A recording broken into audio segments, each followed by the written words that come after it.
So this is my experience. When I started producing and I went all in about 3 years ago, I was making beats completely from scratch. I didn't even know about loops, using things like Splice. I was making melodies from scratch, trying to draw the pianos in, and then I would try and create the drum patterns and get sounds from different places. And it would just take me ages to finish tracks. Now, fair enough, I didn't have a lot of experience, but I think it slowed my progress down so much because I was trying to figure everything out at once. And even when I built more of a foundation, say 6 months, 8 months, 10 months in, I was still trying to do everything myself from scratch. Now, the real growth for me came when I decided to just focus on loops and making samples.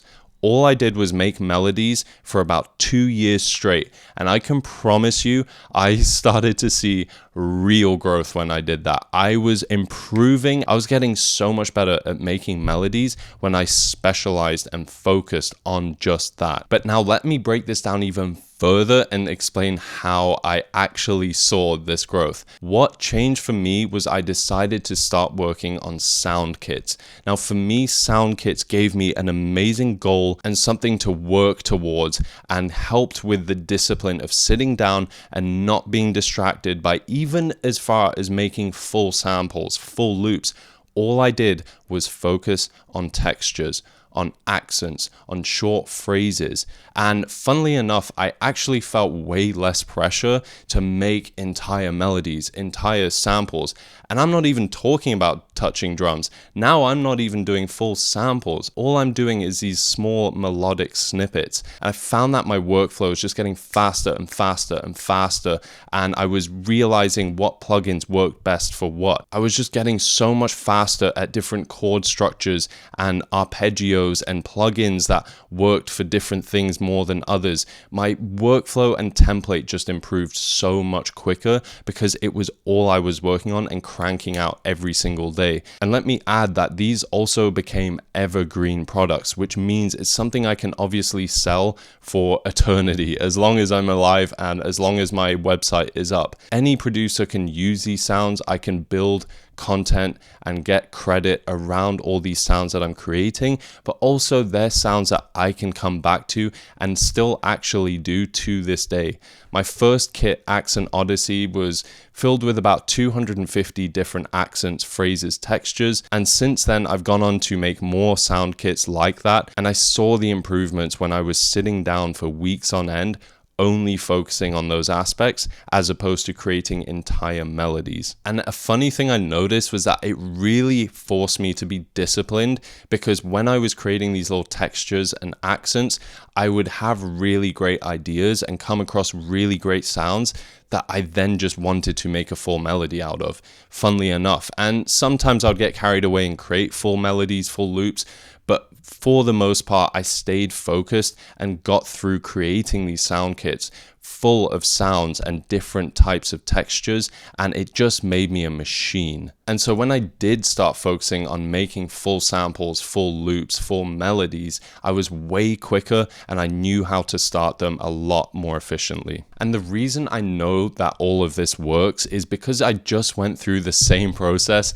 the last 3 or 4 months, where I've been focusing on this drum and percussion kit called Imagine. And considering I haven't been making beats or focusing on drums for like the last 2 years, it was so interesting to see how quick I got good at making rhythms when I sat down and only focused on the drums. I didn't have any synth basses, I wasn't using any pianos, guitars, nothing like that.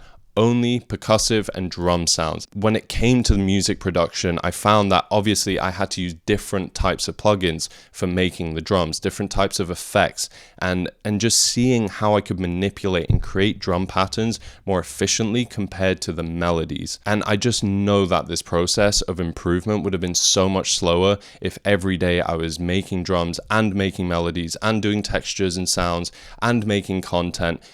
it would have just been too much and I would have progressed way slower. And I find that almost all my idols and the sample makers and producers I look up to are quite specialist in certain areas. And I want to give you an analogy just to hammer the nail in the coffin with this. If you imagine a basketball player or a mixed martial artist, they're going to have training specificity. They're not going to go into training and play full basketball games every single time. They're going to focus on their dribbling. They're going to have days they just focus on 3-pointers, or a fighter is just going to go and do a full jiu-jitsu camp or a boxing camp, Muay Thai. These are all individual areas that make up the full game and their skill set. And it's the same with music production. Rather than trying to inefficiently do everything at once, focus on the areas that you want to improve because you'll see the growth.